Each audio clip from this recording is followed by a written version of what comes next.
and then there were three.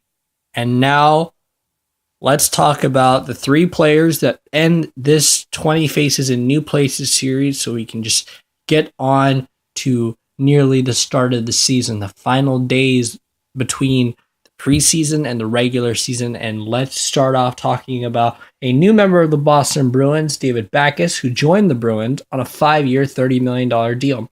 Backes spent 10 of his seasons, all 10 of his seasons, in St. Louis. So a new conference should do Backes wonders, right? I mean, Backes had his lowest goal scoring total in an 82 game series since 2009 last season, along with 24 assists, which is his lowest in an 82 game season since 2008-09, and 45 points, which is his lowest since 2009-10 in an 82 game season.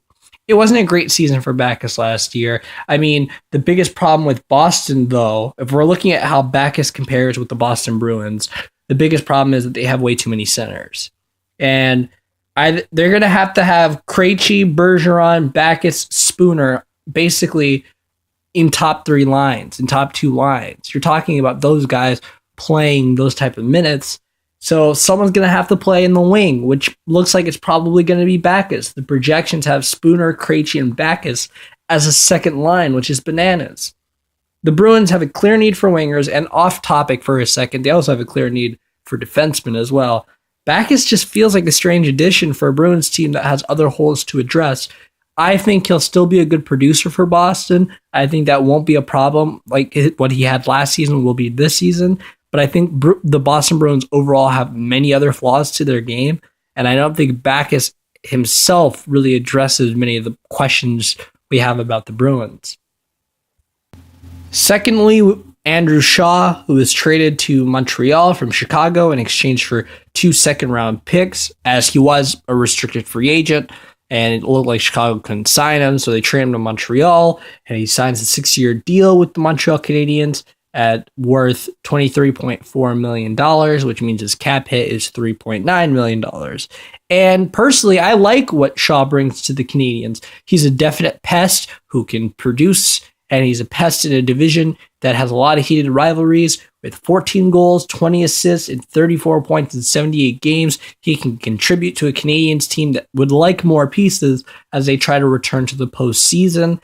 I think Shaw will probably play on a third line, but I can easily see him moving up or down lines, not down, but mostly up, on projected Canadiens lineups. He won't start the season with Montreal as he boarded Connor Hobbs in the preseason and suspended 3 games. But yeah, I could see him moving up and down. He gives you flexibility. If you need to play him on a top pairing for a little bit or a second line or third line, whatever you need him to do, he does it. So that fits. His game definitely fits a pest role, and it does fit. So I don't see a problem with Montreal signing him to that. Maybe the length isn't a great deal, but we'll see how that fits for now. But Montreal is starved for pieces, so I think it's fine. And lastly, Kyle Okposo will be the final player we'll look at in this series.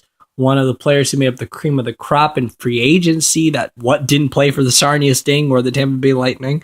Okposo joined the Buffalo Sabres, and to me, that's one of my truly favorite moves of the offseason. On a $6 million deal, he is the highest paid Sabre, but what he brings and the fact that the team still has $8 million in cap space, it fits. His production, his age, what he can bring to a team fits, and I think it's a good deal overall. The Buffalo Sabres don't actually have to deal with the biggest problems with their contract situations until 2018-19 when Eichel's entry-level contract expires, and then you have to compare that to how guys who, in the meantime, have contract issues will have to get paid as well, like Rasmus Ristolainen and Zemgus Girgensons. Okposo had 22 goals, 42 assists, 64 points in 79 games, which would place him third in goals, first in points if he was with the Buffalo Sabres last year. If those numbers were the same numbers he had with the Islanders in Buffalo, for example. That's a huge boost, and I think Okposo is a really good signing for Buffalo. I think it makes a lot of sense to put it all together. But my question is, why couldn't the Islanders keep him for that amount of money? Like, I don't know. I'm not in the room. I wish I was, but that's not what I like. if you look at the numbers for money wise, for example, the Islanders added Andrew Ladd on a $5.5 million cap hit, but Okposo is a $6 million cap hit. But that's beside the point. That's not the point I'm trying to make. I feel like it's a steal for Buffalo right now, and thus ends this series for the offseason. I hope you enjoyed the series.